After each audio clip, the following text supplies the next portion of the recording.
Hey ADHDers, Jane here. Welcome to another episode of ADHD Mums. This one's going to be a solo episode. I put a feedback post out a few days ago and I had a heap of people wanting to talk about school holidays. What a cracker theme. Before we get started, I want to do what I usually do is talk about what a shit show it is just to sit down and do this podcast because that's real, that's life.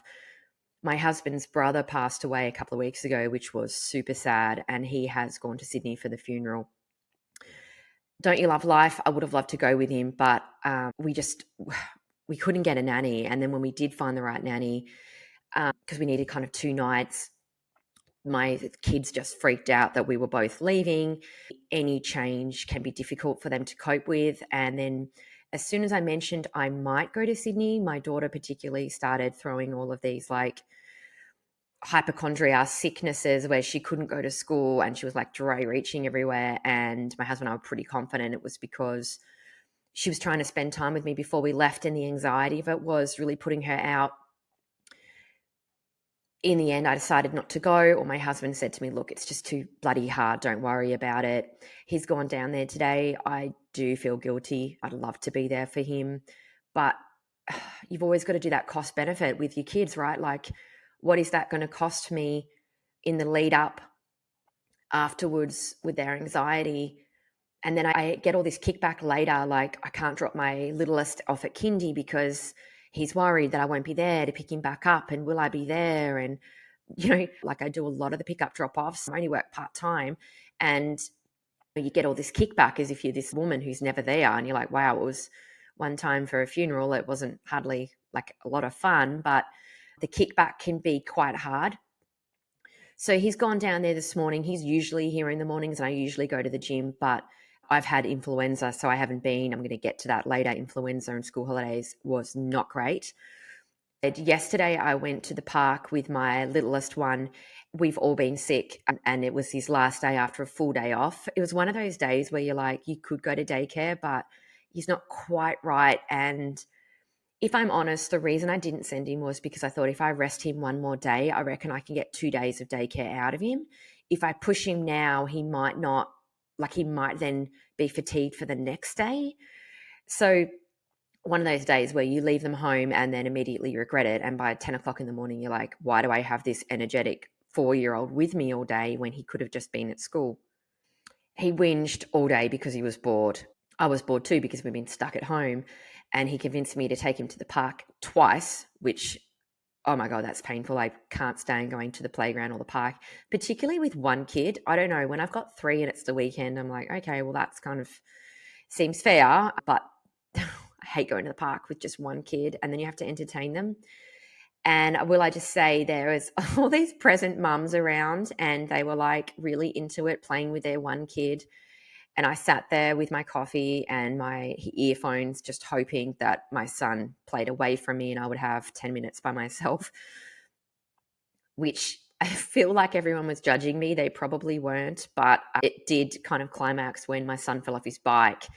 And I wasn't on my phone, but I was listening to a podcast and I was kind of staring at the bush, hoping that it would all be finished. And I realized that someone else was helping him. And I was like, oh, that's humiliating. So I ran over. Painful. I realized yesterday that, God, I felt down. Let me just tell you, I actually had to put in some music to ride my bike to the park with him, because just all the stopping and starting and looking at things, I need music to stimulate myself. Otherwise, I kind of just want to throw myself on the road and get run over by a car, because I'm like, this is painful. This is a 100-meter bike ride. This has taken us 20 minutes. And I just can't stand it. And then he usually wants to go the bush track, which has hills, which he can't ride up and down because he's 4. Then he wants to get off it. He's on, he's off. And then because he's riding so slow up a hill, like he falls off, it's painful. I really miss the times where he used to sit on the bike seat. We used to crank up a speaker. That was so much easier. All kids, particularly this kid, really likes to do things himself. So if I don't allow him to do exactly what he wants, like get off and on the bike and pick up the stick and do everything himself, if I help him in any way, shape or form, he will say he wants to replay. So he will insist on riding all the way home, taking his bike helmet off, putting his bike away, getting back on the bike, putting his bike helmet back on, and then riding back to the spot and redoing it. And that can be as small as me stopping him from dying. So if a bike is coming towards him and I guide him off to the side of the park because I'm worried he will get run over, that is still deemed in his mind as me helping him, which will spark off a replay. I thought the other day, okay, I'm just going to have to push through this. And I tried to push him through a replay. And I'm not a professional. This is not me speaking as an expert. This is me as a struggle street mum. And I have someone in a couple of weeks coming to talk about meltdowns.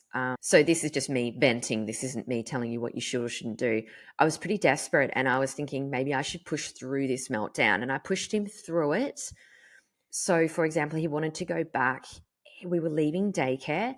And as we were leaving, he wanted to jump out from behind the couch and surprise me. He does this whole thing and I have to pretend to be surprised. Oh, where is Billy? And then there he is. And he always says surprise, not surprise, which is so cute. Anyway, he did that, but with his special painting that he painted, he ripped it. Now it was slight, it was small. And I thought, oh my God. My other two kids were waiting in the car because they can be quite distracting. And now I've banned them from going into kindy for the pickup. So sometimes they're fighting in the car as this is happening. Or, you're wondering if they've turned the car on and driven on. Like, you just don't know with my kids. Anyway, I should have just dropped them home. I didn't. I left them in the car. So I was feeling a little under pressure is my highlight. So the reception lady, who's awesome, was like, come here, don't worry, we'll sticky tape it together. That wasn't good enough. Let me tell you that. That was not good enough. And we went back to the classroom and one of the teachers there, who's also brilliant, like that whole daycare is awesome, to be honest. They tried to push him through. So instead of getting back out the paints, which is what he wanted to do, she thought that she could push him through. So she tried to pick him up and walk him to the door. Now, if I had have done that, he would have flipped it. But because it was her, he kind of accepted it for a bit. And I think it gave her a bit of a sense of safety.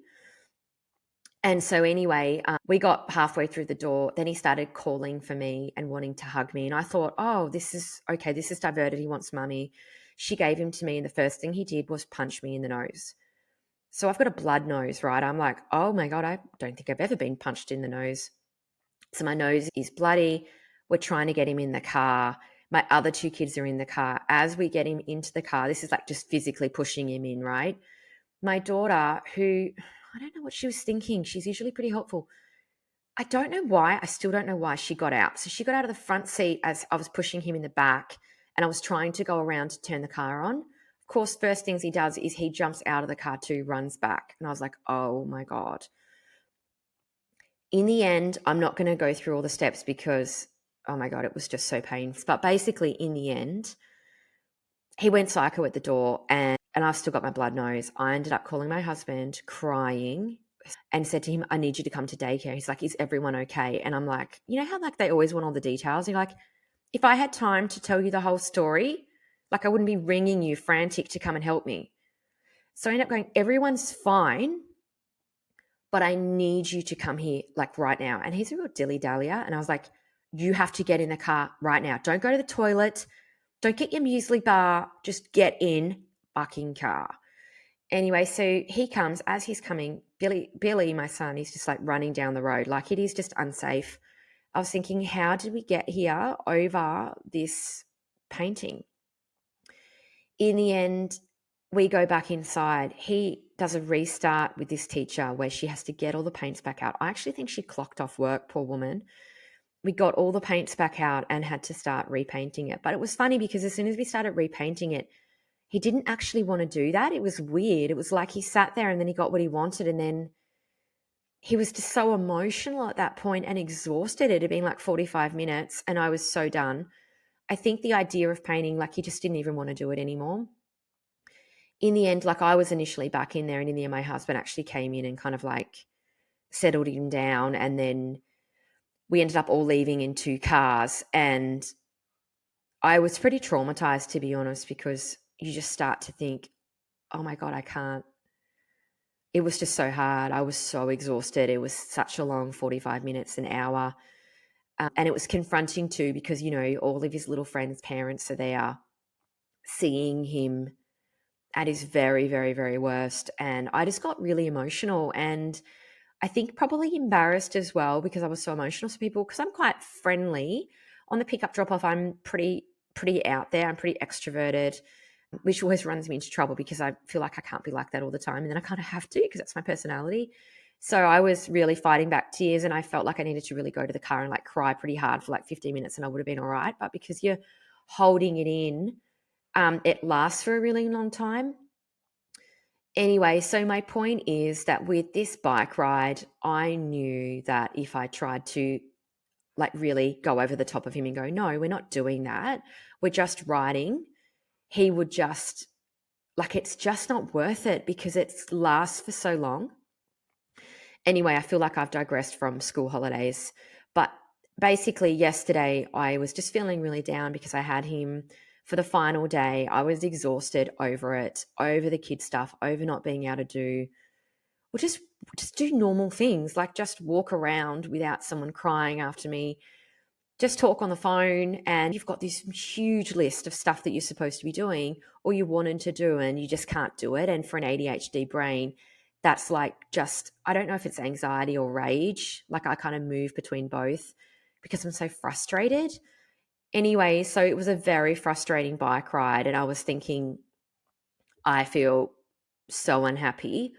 What has happened in the last 3 weeks? So it was interesting you guys wanted to hear about school holidays, because I'm going to unpack what it was like for me, and I'm going to throw it out there if anyone's got any feedback, or has anyone mastered it? I don't know. Maybe there's people out there that do it better than me.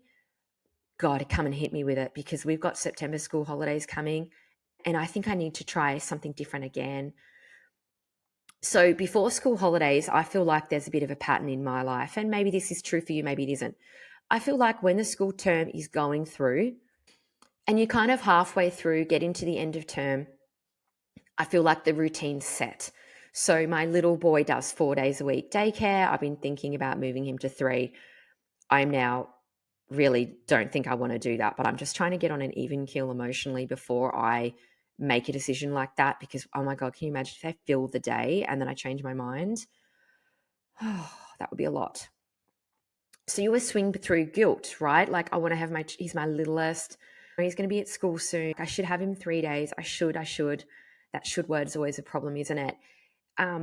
But then my brain is so active. I think that's crazy. I've got a preppy and a grade 2. So it's been getting them into the routine of 5 days a week, 2 days with mummy helps. We've got the visual calendars with what they do after school, and I've really tried to minimize that. I don't like to do a lot of after school activities, but in saying that, I'll probably list a heap, and you'll probably go, that's actually a lot. But I really try and reduce that down, because I think it gets too draining, and I think the kids love to relax too. The cost benefit, you've always got to weigh that up, running around, driving. So halfway through the term, things seem like they're going pretty well. I know with ADHD, you can't get NDIS. I won't go into what my kids' diagnoses are, because that's their information, but they've got some, global developmental delay. We've got speech and language delay, stuff like that in there. So you can, and this might be a tip for you guys, you can go to the NDIS with some of those things, and you can get onto the early NDIS for early intervention. You don't need to have ASD, cerebral palsy, epilepsy. So if you have ADHD, you can add it on as a treatable condition, but it can't be the primary. So if you've got speech and language delay, my preppy's got quite a significant stutter, we can get on the NDIS with speech and language delay, and then ADHD is secondary. So then we can get help with ADHD as long as you've got a primary diagnosis. For me, I've got a really good clinical psych. She doesn't take on new patients, unfortunately, on the Sunshine Coast. If you look around, you might find someone. I would always look on your Facebook groups on a really friendly, neurodiverse clinical psych who does assessments for kids. Now, I know that's hard to find. You might find one. I found one, and she's really good at getting kids on the NDIS. So she really looked for those primary disabilities that we needed to get on the NDIS. We'll probably get kicked back off in, 2 or 3 years, who knows? But what that means for now is we can get all that early intervention that's funded. So for me, that's super important. We also hired an NDIS advocate for pediatric one. I can give the name if anyone wants to PM me. I could even get her on here, actually. If anyone's keen, send me a email, I'll get her on here. She's awesome. So what she does is she goes through your children's reports, and then she lets you know what you need to do to get the best funding. She actually goes into the planning meeting with you. It can just be telehealth. She does it nationally. I think she's on the Sunshine Coast, but she does it nationally. It does cost some money. However, it depends what your perspective is. My perspective is that she gets you like 3 times the amount of money that it costs you. So, that stuff out of pocket I would have paid. So for me, I believe it's worth it. So I suppose what I'm trying to paint is midway through the term last term, I was really going pretty hard on the NDIS applications. We had to do a functional assessment for my daughter, and I wanted to make sure that we had the best plan possible. If you have multiple kids on the NDIS, sometimes with the help of a planner or a good advocate, I was hoping to get some meal prep, some cleaning. You can get some core supports, they're called. I keep digressing, don't I? Apologize. Anyway, I was pretty busy doing the NDIS applications. Again, if you want to hear more about that, PM me and I'll do another episode on the NDIS applications and how it works. I think it's worth getting up to speed if you've got a child that could possibly get on it. It's complicated, but I think worth it. So anyway, I had enough headspace middle of through last term to get onto it. So I've opened a can of worms is my point at this point. I've opened an NDIS can of worms. And when you open that, you've got to be prepared that the providers sometimes can be quite aggressive. I've got 3 kids who will probably end up with some decent plans. So the functional capacity guy got me on the phone at 5:30 at night. I was pretty keen to book in. So I really prioritized it, left my husband inside with the kids while I was on the phone. And sometimes I think they don't quite understand that people kind of get where they're at. Like this provider was, oh, I've got speech, I've got EP, which is exercise physiology, I've got physio, I've got speech pathology, I've got OT, and he's like, basically just wants to get me into his sales vortex. And some of the services he listed, we didn't even need. And I very strongly feel that my kids need to have time to be kids. A lot of people have got questions around labeling. Do you label your kid? And they don't want to do that. Now, I don't mind a label. I'm actually pro label, I think, although it's hard. I don't tell my children, you've got a stutter, you've got a speech and language delay, you have ADHD. I don't do that. What I do say to my daughter is, we have a very fast brain. I say to her, you and I have got brains like Ferraris. We drive fast, we think fast. Often people can't keep up. And I kind of use an analogy about how quick our brain is and how we can be impatient, get bored. And we have to be doing quite a lot of things to keep us engaged. And sometimes if things aren't interesting, I just don't do it. And, she sees me too, and it normalizes it. Like, I never know where my keys are. She never knows where her stuff is. And we can have a bit of a laugh as opposed to like me getting onto her, because and that's for me where a label comes in well. So I just don't expect her to do things the first time. It's like when someone asks me to do something the first time, I don't do it. So it's that expectation that's kind of dropped and the understanding of where she's at, which allows me to be a better mother. I haven't disclosed to her fully yet about ADHD and what it means, but I think probably talking about how brains are different and how hers and ours are so fast makes it feel a little bit more normal that she doesn't have trouble listening at school, for example.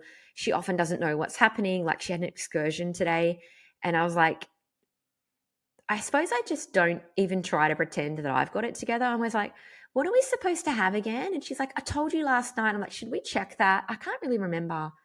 She's like, I know. And I'm like, but do you really know? Because you told me and I don't remember half of what you said. What if you don't remember what the teacher said? She's like, that's a good idea. Let's open the email. We opened it up. Yeah, I was right. She didn't have it right. I didn't have it right. But we can kind of have a bit of a giggle together. I think the labeling for me is good in that way. The sensory, when I discovered I had sensory processing disorder, and that's just a name for like, smells, touches, and different ways that your brain inputs information. For example, for me, I've been in full rage. We actually moved house and left this house because there was a dog barking next door. And I could not understand how all the other neighbours were not losing their mind. I ended up calling the council. We had to put this dog log together. At the end of the day, it's a farm dog. It's moved from the farm to a tiny little pool area. It's cruel. I believe that dog belongs on a farm. I actually love dogs. I'm a dog lover. I just can't stand the sound of dogs barking. And because these two blue heelers are bored, they bark all day. I work from home, and when they started barking, I had two kids napping and it was just backing onto their fence. So we actually left. One of the reasons we left and went on a caravan trip was because I couldn't stand the dog barking. I know that sounds terrible, but you ladies get it, right? Like, I get it now. At the time, I felt crazy because it felt like no one else could hear it. And I became to the neighbors, does anyone hear that dog barking? And I just would lose it. And, podcasting lately has been really difficult with these dogs barking. I can't believe they're still living there. It's cruel. Anyway, off topic. But the point is, now I just know I have to have my ear cancelling headphones on. I know I need to turn the music up, and I know it really irritates me. But instead of wondering why has no one else so affected, I understand that's just my sensory profile. Awareness and labeling, great. I find it to be excellent for me. I don't mind a label for NDIS funding. Oh my God, label me up. So that can be really helpful, and awareness can be helpful. We don't medicate our kids yet. Not that I'm against it, I'm not. But I find that lifestyle changes, like, for example, the visual calendars. A tip that I've been doing lately, this is so obvious, but a friend told me about it and I wondered where I'd been all of my bloody life. But I have this organizational calendar. It's just a weekly one. I can put it up, post up. It's just Monday, Tuesday, Wednesday, Thursday, Friday. I put it up high. It's a magnet one, and we've actually made a magnet wall for all the visual calendars. My husband helped me do it, thank God. And it's like a whole wall of planners. So my kids have one each. I have a couple because, for different things. I can do a post. But basically, what I do is we have a Seesaw app for my son's prep, and they do a weekly newsletter. Then my grade 2 teacher does a weekly newsletter via email. So it's on two different platforms. I was also then having trouble because I wasn't checking post platforms. Now I've realized what day they put out the newsletter, and I make sure I look at it every week. That's been difficult, but now I'm in the routine. It's become easier.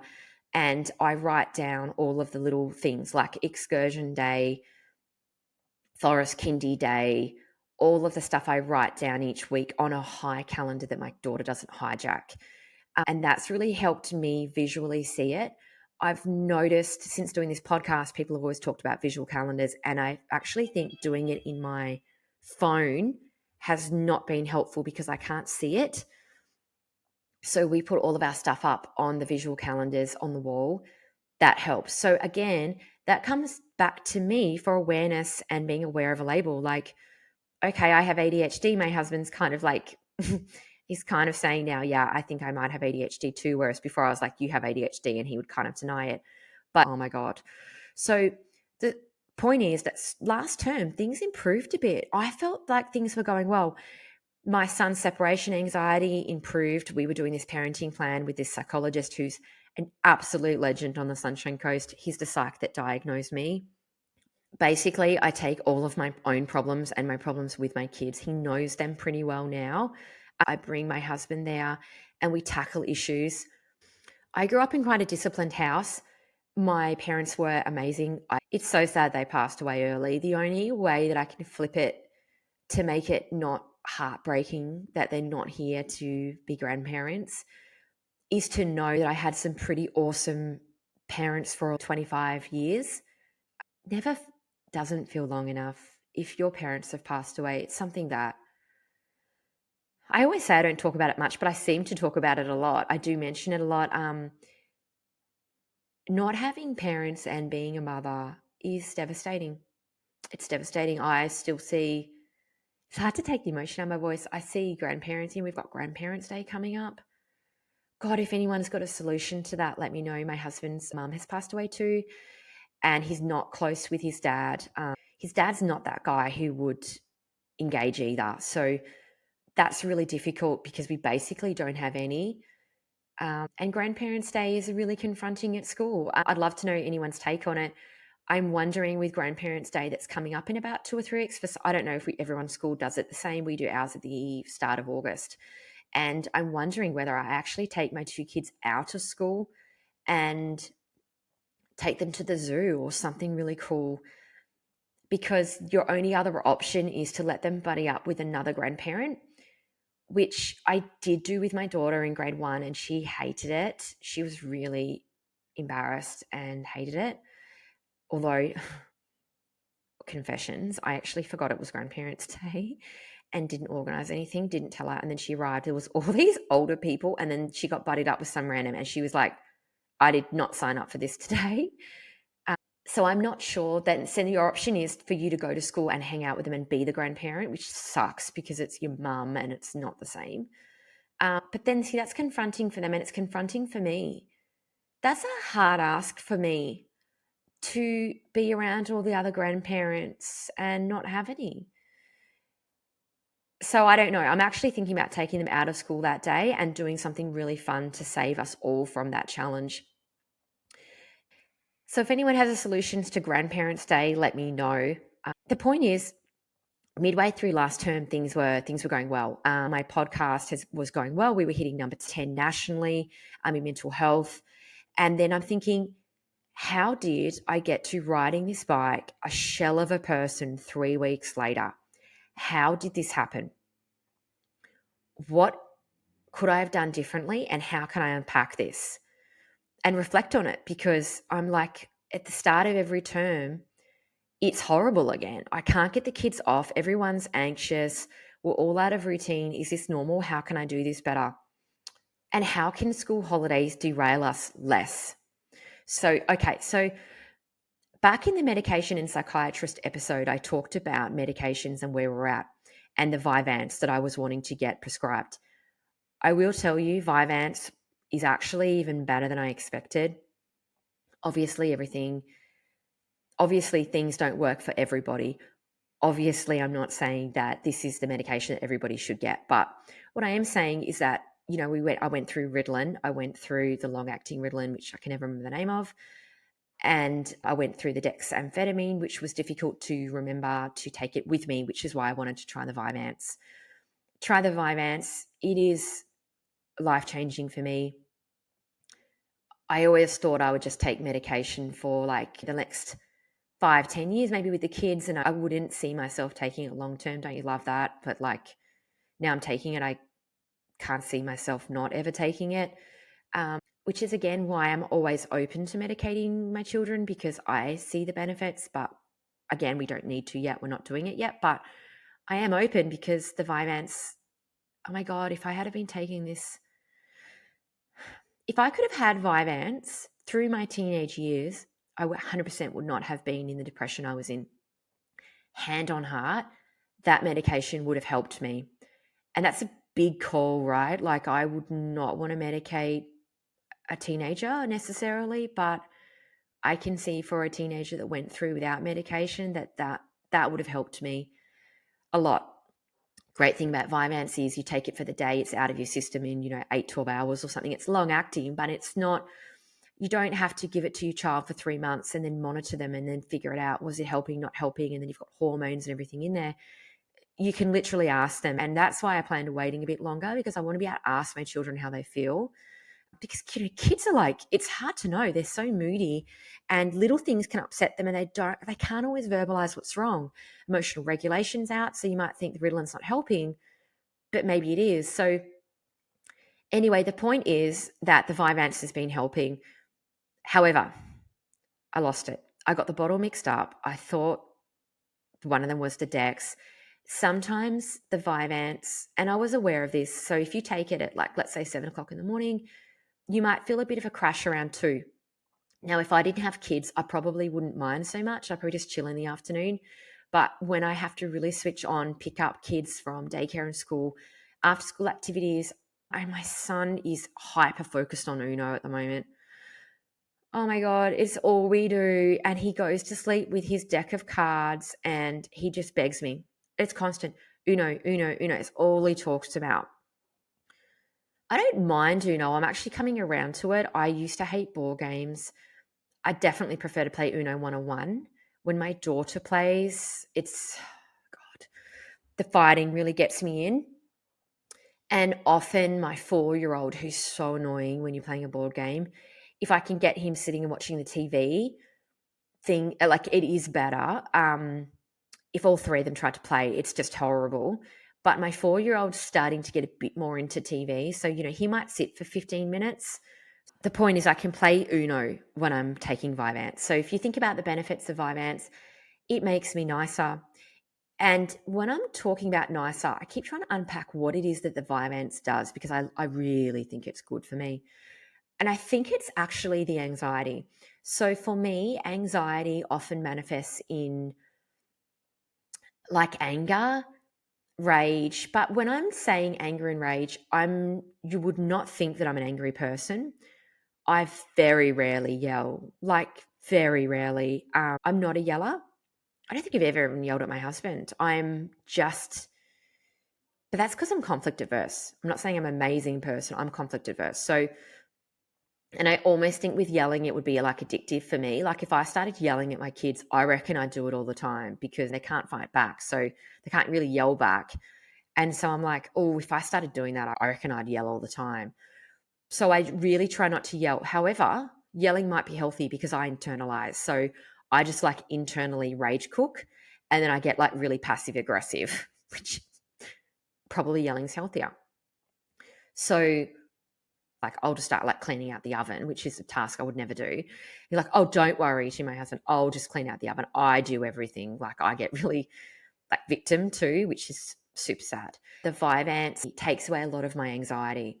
So I don't feel as anxious. I don't feel as stressed and agitated, which stops me from playing with my children and being nice, having a coffee with my husband, chilling out, giving my kids a cuddle on the couch because I'm anxious. I'm like running around. My husband always calls it when my eyes are flicking around, like I'm kind of like and like I'm like panicked. It comes across like panic, and I tell you internally it feels like panic too. And that's how I feel in the morning if I'm not medicated. And I love to go to the gym in the morning. It sets me up in the morning, but then sometimes I always get chatting and then I come home late and then I hit panic. So it makes me more chilled and takes away the anxiety I have. But then I also manage to get there around about the same time I would have got there anyway with the anxiety. So it makes me more pleasant, more chilled, more kind, more compassionate. And I think when I started this podcast, I said I didn't have anxiety. I think I've got anxiety. So, especially when I talk to guests and they talk about their anxiety, and I'm like, oh, yeah, I feel like that all the time. So, the Vyvance is great for anxiety. So, the point I'm trying to make here is midway through the term, I'm feeling good. I'm thinking, this is going pretty good.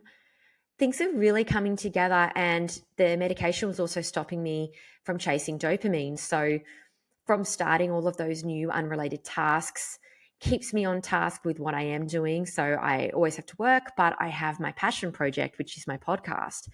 And I was thinking, geez, I'm feeling balanced. I'm not doing those crazy things where I would sign my husband and I up to things, or I book a non-refundable holiday that doesn't suit.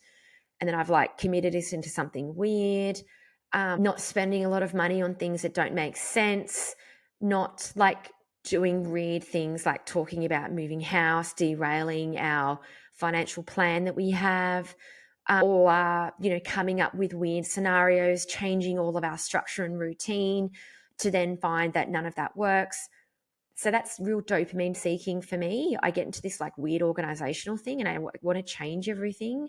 And I go, oh, we should be sugar free, or we should not watch TV, or we should go on the special diet. We should, I don't know. I don't know what it is. I'm hoping this isn't weird.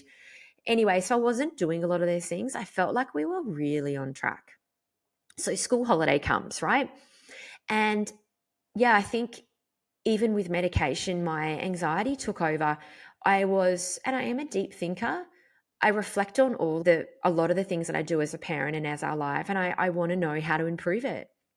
And I think, okay, so if I run through the school holidays in the past when they were all at daycare, we didn't really do school holidays, and I avoided school holidays because everyone else was on school holidays.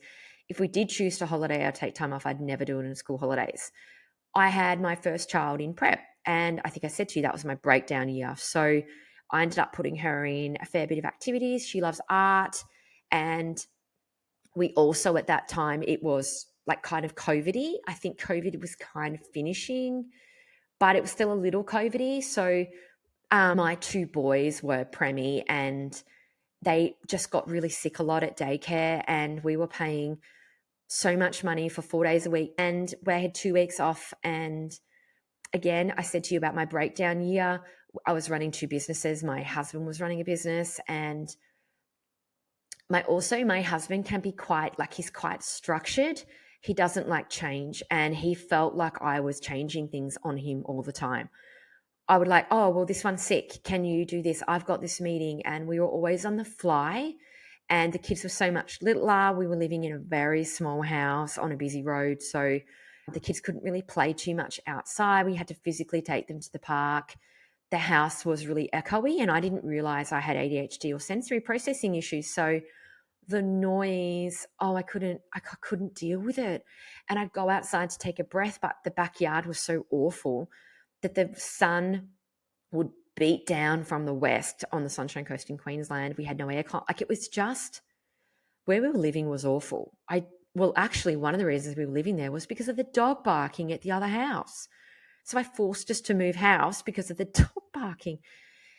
Anyway, see, this is where awareness comes in, right? Like, you can see the mistakes.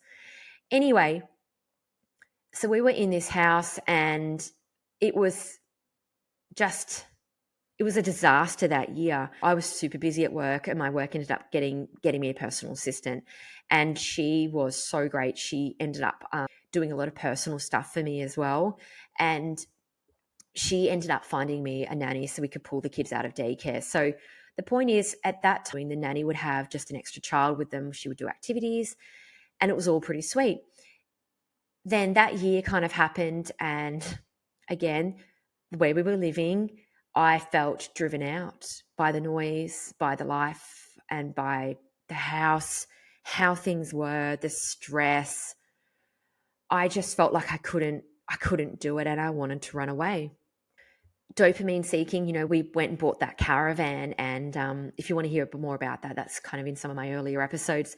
But we ended up going away for a whole year, or pretty much the whole year.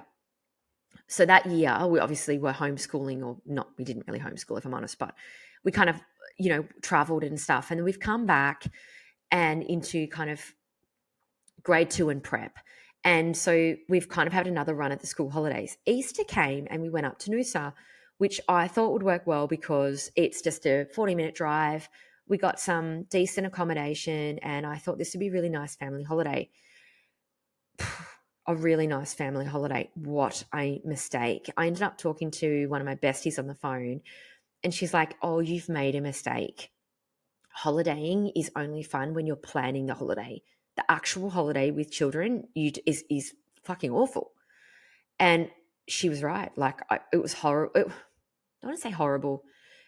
When we had the idea of the family holiday and we were going to be in Noosa, the accommodation on the beach side was just so expensive. It was ridiculous at Easter. And I wanted to go for like over a week because in my mind, I thought it takes 2 or 3 days to get settled.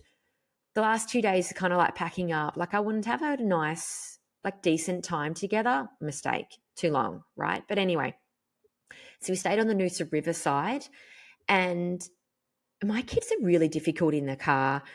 We wanted to take stand-up paddle boards and go to the beach and go to the river, and we had all these plans.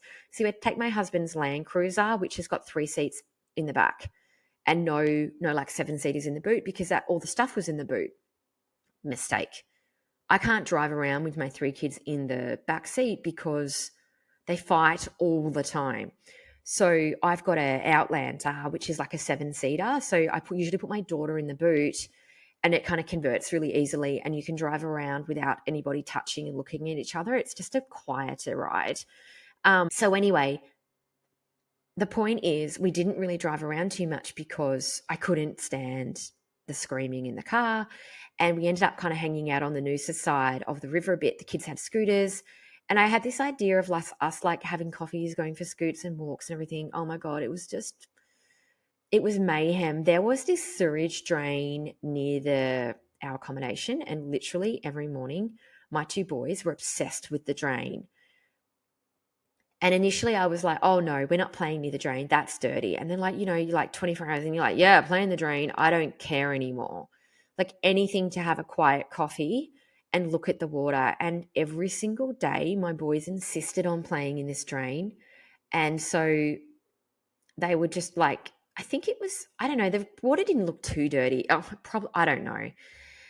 Anyway, they had buckets and a spade and they played in this drain every single day. We sat by this drain in Noosa. It wasn't great. If I'm honest, it wasn't great. It wasn't a great trip. We ended up playing excess because I had some Easter like art gear, and my 4-year-old and my 5-year-old painted some of the toilet. I don't even know with the paint. We ended up paying $1,000 excess for that apartment to be excessively cleaned after a week there. How embarrassing. Mainly it was because of the paint. I wish I could remember. Oh no, I think you know what they did? They used the plates and the cups, I think, for their art. I would love to tell you what I was doing at this point. They're pretty quick though. Like I must have been going to the pool with my daughter. My husband was probably laying down watching TV.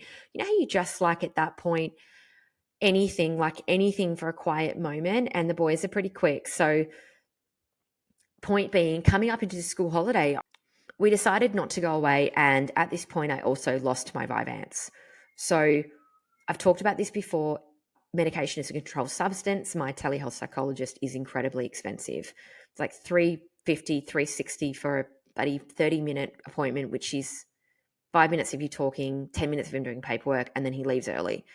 You can't email them and ask for another script because it's a controlled substance. You can't get a repeat early. They won't let you. And then in the end, I ended up being unmedicated for a little bit, which was not good. So at this point, I was planning the school holidays and I was reflecting on all of this. And one of the things that really drives me is the price of daycare. Like it shits me, right? I don't think it's fair to charge working families the amount that is charged. And however, in saying that, I love the daycare centres. They need and they deserve to make a profit. They work hard. I think they should pay the workers more. So when I say that, I need to be aware of what that impact is, that I don't want to pay as much. I actually think maybe the government should pay more, but then the government's pay more and everything. Look, who knows? This is a can of worms, but I still think it's unfair on working mums.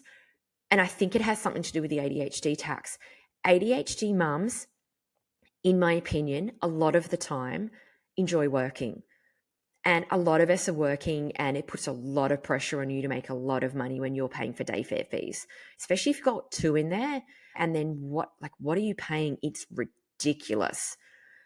I think daycare is a big factor for parents with school holidays because you put your kid in, you have to keep paying, right? And you have to have the book days. I don't know if anyone's got a trick to it, let me know. But it does my head in with school holidays because I'm there thinking to myself, okay, so I'm paying all this money for daycare, but I've got two kids at home with me. Then I'm doing all these expensive kids activities. I'd prefer to have all of them with me. I understand it's a bit different if you've got one at school and one in kindy, then at least you've got quality time. But if you've got two fighting anyway, that's part of the stress, I think. So anyway, I was determined this school holidays would be better.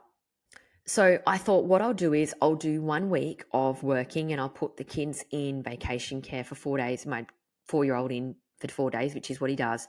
And the second week I will do this like really complex web of, which I made really complex, one at home, one-on-one with one of them, one-on-one with this one, play date with that one, this one over here, that one there, pull this one out for this. Anyway, so basically, and I think one of the other things that I didn't factor in was my husband. So I didn't actually talk to him about any of these plans. Why? I mean, look, I should have made time. And then when I was kind of in it, I then got pissed off with him. Not that he knew this, because he didn't really make any time to spend time with the kids. He didn't factor in school holidays. He just went about his business as per usual. However, in fairness to him, I didn't actually I didn't actually include him in that. So what hope did he have when I didn't communicate my expectations or ask him about what he wanted to spend time with kids? And don't you love it? Like, I don't even think he really felt guilty or anything. He just seemed quite fine. And he's a great dad. So this isn't about him not doing this or not doing that. It's the fact that I didn't ask him, I didn't factor him in. And then when he wasn't doing anything, or I was left with everything, or I felt that it was me alone in it, I was then pissed off with him, which was a mistake. So, and my daughter kept saying to me, when are we going to spend time together, and when are we going away on a holiday? And I thought, this is going to be me doing things with my kids, but coming home and sleeping in our own beds and having dinner and having the TV and the neighborhood kids, and it's going to be better.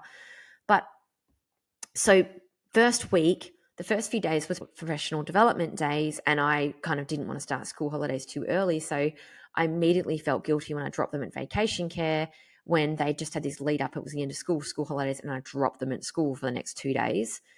I don't think the vacation care there is great. They didn't have really great 2 days, and I felt guilty. The first week came, I put them in vacation care, and I made a mistake, and I put my daughter in a bit of a sporty kind of thing, which, in fairness to me, I thought would develop her gross motor skills. She's not great at sport. And my husband's always like, well, if she did more sport, she'd be better at it. She'd practice catching the ball. She'd practice running. Yeah, okay. But actually what happened is a heap of sporty kids, mainly boys there. And she felt, I don't think she was bullied. I think she just felt like she wasn't going very well. It wasn't her thing. And I immediately regretted it, but I booked her in for a 2-day camp. And my son was there, who's 5, and he's actually quite good at sports. So he was better at it than she was.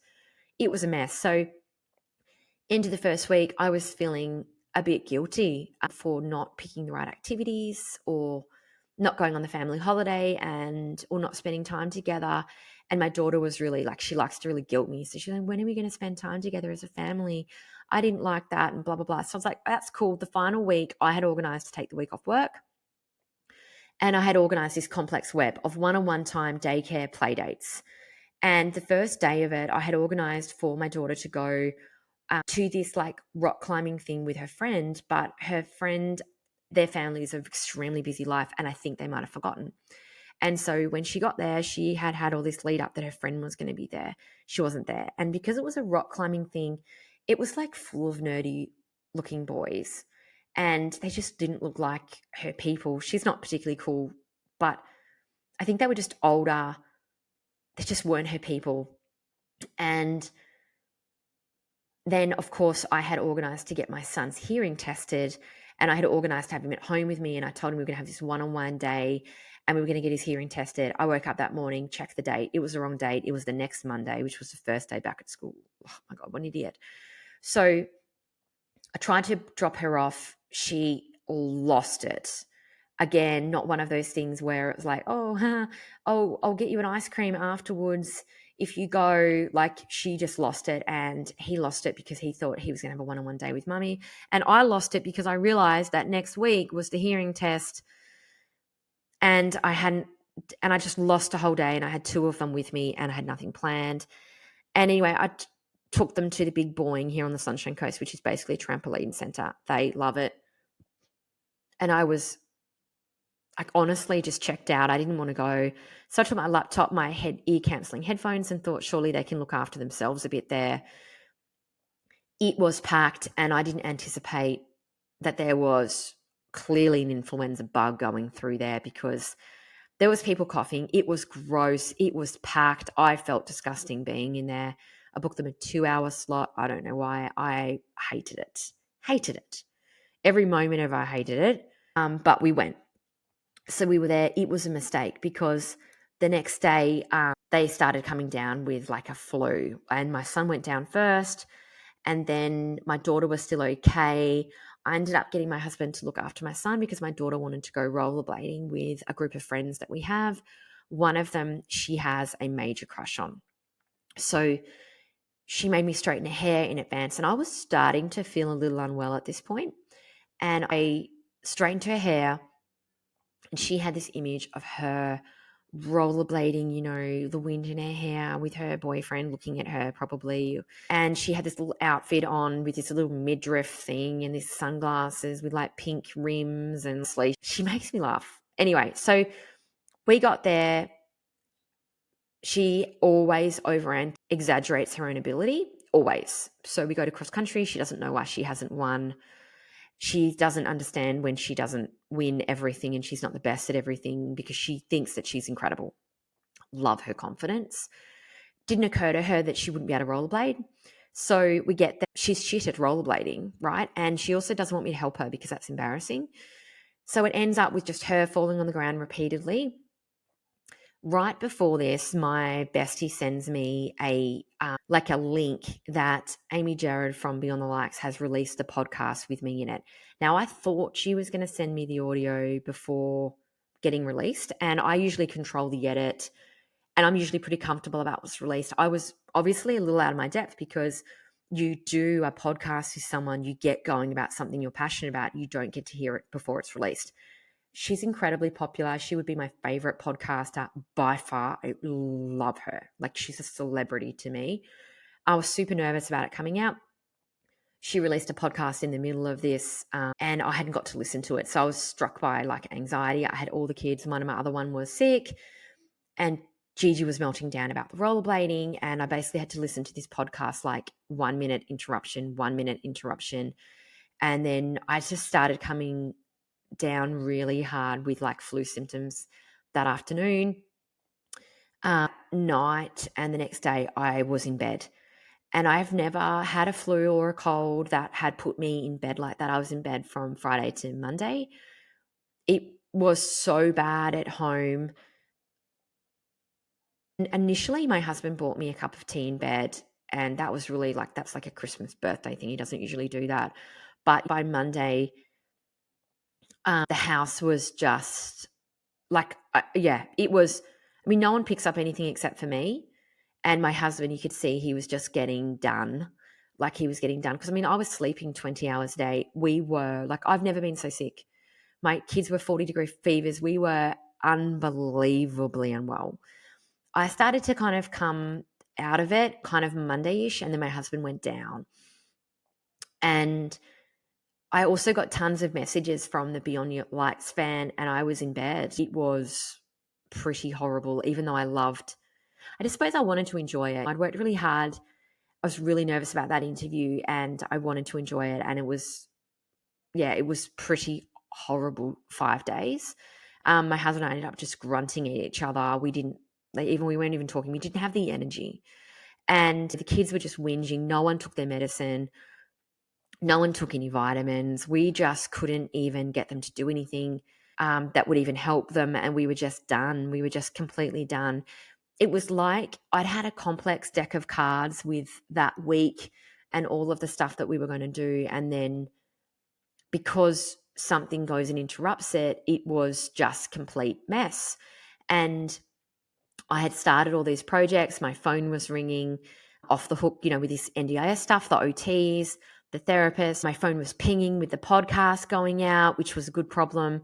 I'd started all these projects, and then my phone was just blowing up, and I couldn't do anything at all. So that was the first week back. So I've never been so sick. I always wondered why people would say things like, I couldn't even get my kids off to school. I'd always be like, wouldn't you switch on to get your kids off to school and then you could lay home and die? No, we couldn't even get the kids to school. They probably weren't well enough anyway, but we couldn't get out of bed. It was horrible. And we had all these projects that we were just supposed to be doing and we couldn't do. The recovery from that illness, I've started to feel better these last couple of days, and I think the ADHD has really kicked in, right? Like, because I've been stuck inside a house not doing anything for nearly 3 weeks, I feel so behind, and the anxiety is really there. And that's when that agitation and rage kind of comes into, because you can't do anything. And I think that's where that bike ride, which is where I started at this podcast, I just felt like I had this huge to-do list. I was like, I'll do anything to be able to sit at my computer, walk around without anyone talking to me, and catch up, have some time, put some music on. Oh my God, I'm just over it. And then, of course, that mum vibe of like, you can never do anything that you want to do until everyone else is okay. Like, what's that about? And I think it's always taking on that load as a mother as well, like you're coordinating everybody. But like, and look, my husband's pretty good, but I don't feel like I can just go and do whatever I want and leave him with it. Like, you're kind of like they are putting everyone else first, but then that's my choice. I don't understand that. If anyone else wants to jump on and help me unpack that, that would be great. I think that's just mum life. I don't know, but it just hit me like I have not got to do anything remotely that I need to be doing for the last 3 weeks. And I feel like I'm driving a fast car that needs to move, but the garage door is shut and I'm just revving it. That's how it felt yesterday.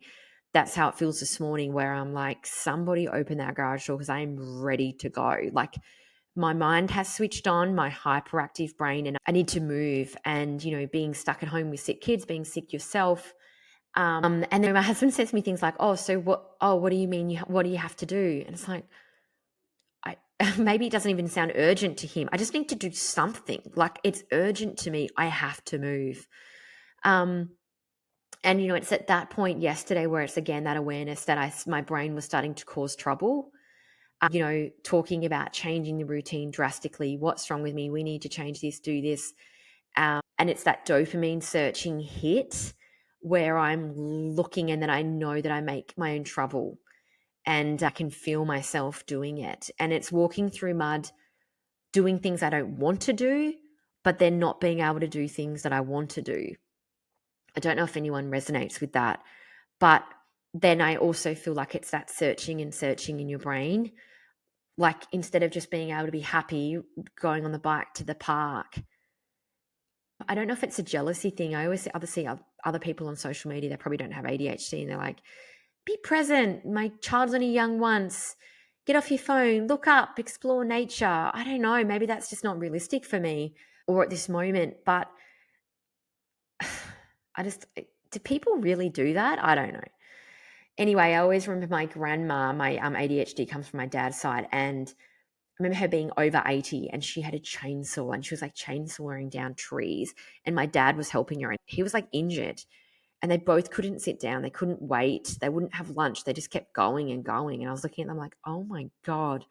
I didn't really think I had ADHD because I have a really hyperactive brain, but I'm not like physically hyperactive. I wouldn't go and do that stuff. It's more of a brain hyperactive thing. Anyway, so we've gone back to school. Today has been the first day that I've had all of my kids back at some sort of school and kindy. And I was reflecting on, how did things go so wrong? Okay, I know the flu couldn't really be avoided necessarily. We might have got that anyway, but I was talking to someone on Facebook chat, on the ADHD mums page, and she was saying that she puts her 4-year-old in daycare but less days, and then she spends time with her other kids and they do activities, and she basically doesn't do any structure. She doesn't do any vacation care. She just like leaves it up to the day. My anxiety, I think, would stop me from doing that, but I'm thinking September school holidays, maybe I should try that. That sounds honestly terrifying to me, but I would love to know, have you mastered school holidays? What have you done that works? What have you done that doesn't work? Or do you go into anxiety like I do? Does this resonate with you? But I know that I'm going to get partway through this term. Probably I'm going to go back to where I was before, where I felt like I was going really well. And then I'm going to look down the edge of school holidays and I'll be like, I have not actually figured out how to do this well. Or is my expectations too high? Is school holidays always a shit show? Is this life? Can you cancel daycare and school holidays? Is that the way to get around the guilt around the money and how much it costs? Anyway, I would love to hear from you. Let me know what you think. I hope this was a great update. Take care. Much love. Thanks for listening.